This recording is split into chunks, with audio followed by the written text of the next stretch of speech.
Hello বন্ধুরা, আজ আমি বানাবো সবজি ভাজি। সব ধরনের সবজি আছে এখানে। আছে গাজর, ফুলকপি, শিম, আলু, পেঁপে, আর এখানে কুদিনি পাতা আছে। এটাকে দিয়ে আমি ভাজি করব। গরম গরম ভাতের সঙ্গে খুবই ভালো লাগে। প্রথমে কড়াইটা বসিয়ে দিয়েছি, এখন দিয়ে দেব। কড়াইটা গরম হয়ে গেছে, দিয়ে দেব সরিষার তেল। তেলটা গরম হয়ে গেলে সবজিটা ছেড়ে দেব।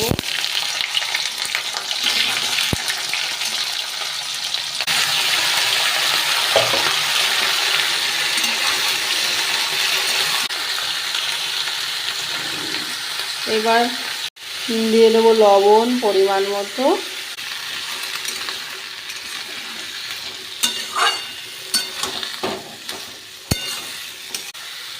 দেব আমি হলুদ গুঁড়ো। ভালো করে নেড়ে চেড়ে নেব। এবার দেব দুটো কাঁচা লঙ্কা। গরম গরম ভাতের সঙ্গে খুবই ভালো লাগে। কিছুক্ষণ ফ্রাই করে এসছে, এবার দিয়ে দেব পুদিনা পাতা, দিয়ে ভালো করে নেড়ে চেড়ে মিশিয়ে দেব। একটু ভাজা ভাজা করে নেব।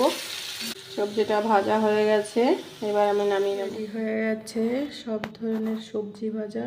এটা রুটিতে খেতেও ভালো লাগে, ভাতের সঙ্গেও খেতে খুব ভালো লাগে। কারা কারা খেতে ভালোবাসো কমেন্ট করে জানিও।